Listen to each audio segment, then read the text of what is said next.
நம் ஆண்டவர் இயேசு கிறிஸ்துவின் நாமத்தினால் மகிழ்ச்சியும் சமாதானமும் நம் அனைவரோடும் இருப்பதாக. ரோமியர் 3:24-27 முடிய. ஆயினும் அனைவரும் கிறிஸ்து இயேசு நிறைவேற்றிய மீட்பு செயலின் மூலம் கடவுளுடைய அருளால் இலவசமாய் அவருக்கு ஏற்புடையவர்கள் ஆக்கப்படுகின்றனர். இரத்தம் சிந்தி மனிதனுடைய பாவத்துக்கு கழுவாய் ஆகுமாறு இயேசுவை கடவுள் நியமித்தார். அவரிடம் நம்பிக்கை கொள்வோருக்காகவே அவ்வாறு செய்தார். கடவுள் கடந்த காலத்தில் மனிதர் செய்த பாவங்களை கண்டு கொள்ளாமல் விட்டுவிட்டார். இவ்வாறு மனிதரை தமக்கு ஏற்புடையவராக்கும் முறையை அவர் காட்டினார்.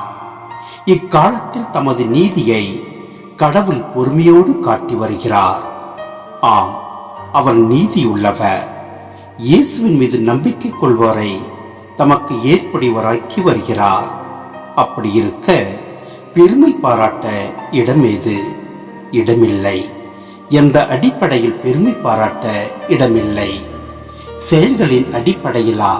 இல்லை, நம்பிக்கையின் அடிப்படையில்தான். சிந்தனை. பாவக்கழுவாய். உடன்படிக்கை பேழையின் மேல் இருந்த இரக்கத்தின் இருக்கையை பவுல் இந்த இடத்தில் உருவகமாக பயன்படுத்துகிறார்.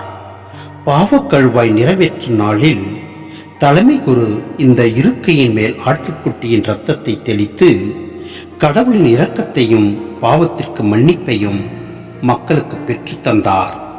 அந்த ஆண்டின் எல்லா பாவங்களுக்கு மன்னிக்கப்பட்டு கடவுளோடு ஒன்றித்த வாழ்வை புதிய ஆண்டில் மக்கள் தொடங்கினர். இயேசு கிறிஸ்து மூலமாக கடவுள் கடைசி பாவ கழுவாய் நிகழ்ச்சியை சிலுவையில் நிறைவேற்றினார். இதனால் உலகம் அனைத்தின் பாவங்களும் கழுவப்பட்டன. இதனால் உலகம் முழுவதும் மீட்புக்குரியதாய் மாறுகிறது.